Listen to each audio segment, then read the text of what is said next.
Ovo je savršen okus i recept. Gotove su za tili čas. Dokažete se keks, kuglice su gotove na stolu. Zaista su spas u zadnji čas.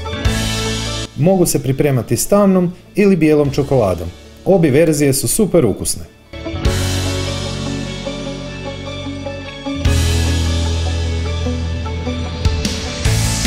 Odlično je i bez njih, ali pečene bademe, tko još nije otkrio, ne zna što propušta, a nisu sad skupi ne znam kako. 100 grama je dovoljno. Kuhati 1 minutu. Gule se bez problema. Peći 15 minuta na 180 stupnjeva s uključenim gornjim i donjim grijačem. Moraju dobiti zlatnu smeđu boju, tada su najukusniji, kao ova kuhača na primjer. S ventilatorom na vrući zrak, peći koju minutu kraće na istoj temperaturi. 2 banane, što starije to su bolje. Sok pola naranče ili limuna. Citrusi će pomoći da banane brzo ne potamne i ne pokvare izgled kuglicama za par dana.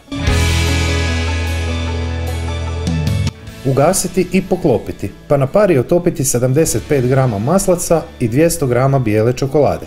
Ili tamne, ako ste se odlučili na tu verziju. Ali molim vas pripazite, nemojte kupiti neku divlju čokoladu za koju nikad niste čuli. Tako sam ja zbog 6 lipa razlike u cijeni kupio kuverture bijelu čokoladu s okusom plastičnog kišobrana, ma mislim katastrofa što prodaju ljudima. Znači kupite neku finu čokoladu koju ste već koristili.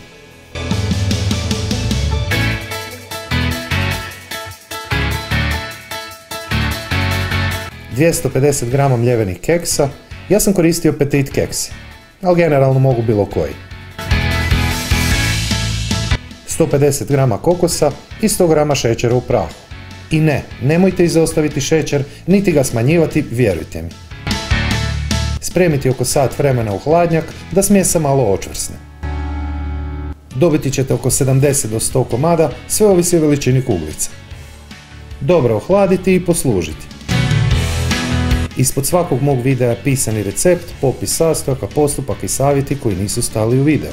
Ali i preporuke za velik broj suhih kolača, torti, pita, kuglica, božićnih recepata, tradicionalnih recepata koje ste možda propustili, a stvarno bih volio da ih probate.